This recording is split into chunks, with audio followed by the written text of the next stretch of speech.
પણ મને મારી ભૂલ સુધારવા હાટો થોડો સમય આપો ને. મને ખાલી 8 દી આપો એટલે હું રાત દી મહેનત કરીને માટલા ઘડીશ. અને અમે 2 વર બાયડી રાત દી મહેનત કરીશું અને તમને પૂરેપૂરા કાવડિયા આપી દઈશું બાપા.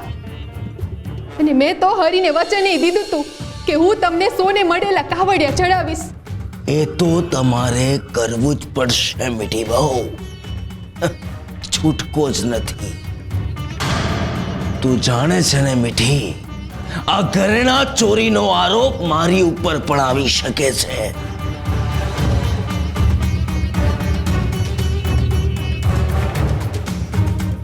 તો 5 વર્ષથી આવી છે આ ગામમાં.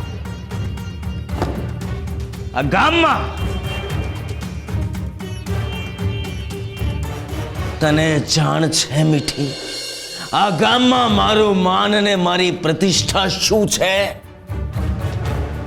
આ ગામમાં મને પૂછ્યા વિના કોઈ પાણી પણ નથી પીતું.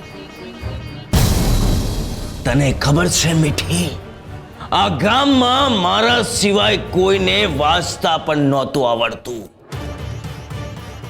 અભણોથી ભરેલું ગામ હતું આ. તારો દિયર અને તારો ઘરવાળો આજે પણ અભણ છે. હું હંધુય જાણું છું બાપા.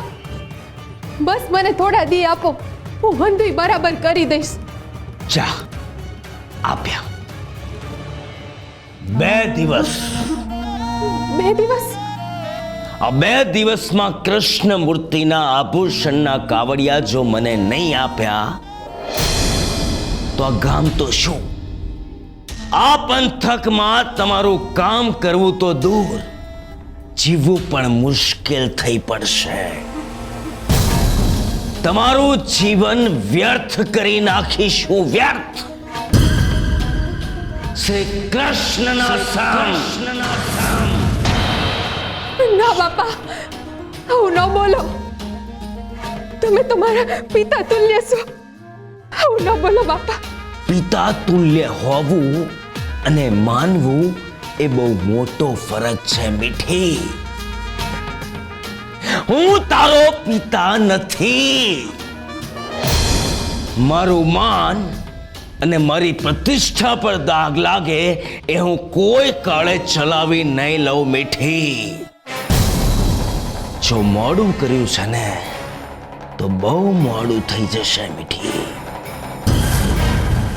2 દિવસ અને 500 કાવડિયા.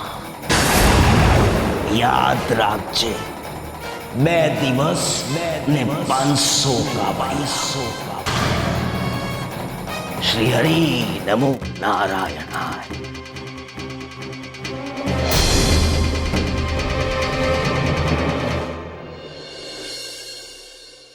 હરે કૃષ્ણ, હરે ભગત, ભગત. હું થયું તુલસી? કેવી છે ગોવિંદની તબિયત? શું વાત છે? કેમ આમ મનમાં હસી રહ્યા છો? તમને કહીશ ને તો તમારા હોઠે સ્મિત રેલાશે ભગત. એમ? એવી તો શું વાત છે, મને કયો ને. ગોકુળ કાકાની ઔષધ હારી અસર કરી અને ગોવિંદનો તાવ તો રાત્રે જ ઉતરી ગયો હતો. અને એ સવારે ઉઠ્યો ત્યારે ભૂખના લીધે રોવા માંડ્યો. પછી? પછી મેં એને પેટ ભરાવ્યું અને હુવડાવી દીધો. પેટ ભરાવ્યું એટલે હું કઈ સમજ્યો નહીં તુલસી. તમે હજુ કાંઈ ન સમજ્યા ભગત? ગોવિંદનો તાવ ઉતરી ગઈ જ ને. અરે તમે કેમ આટલા દાંત કાઢો છો? કેટલા સમય પછી તમારું હાસ્ય જોયું. હા, તમારા હોઠ પરનું હાસ્ય જોઈને મને હસવું આવી ગયું.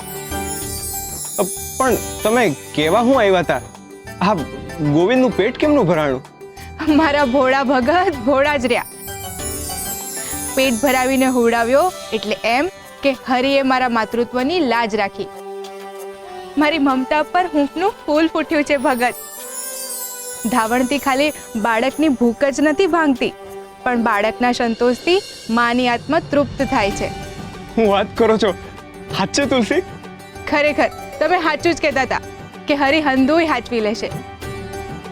જુઓ ને, આપણો ગોવિંદ કેટલી કપરી કસોટીમાં જન્મ્યો તોય જીવી ગયો, અને હવે તો મને હરિ પર હાચે જ શ્રદ્ધા બેહી ગઈ છે.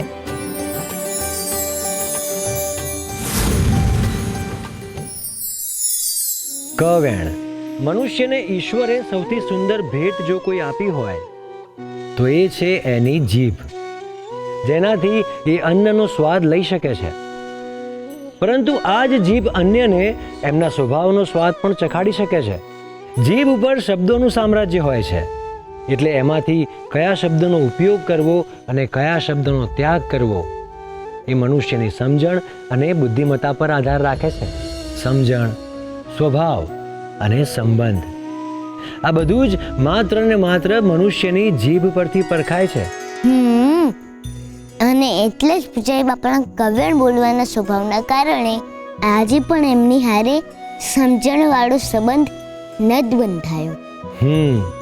અને એટલે જ હંમેશા બોલવામાં સંયમ રાખવો જોઈએ.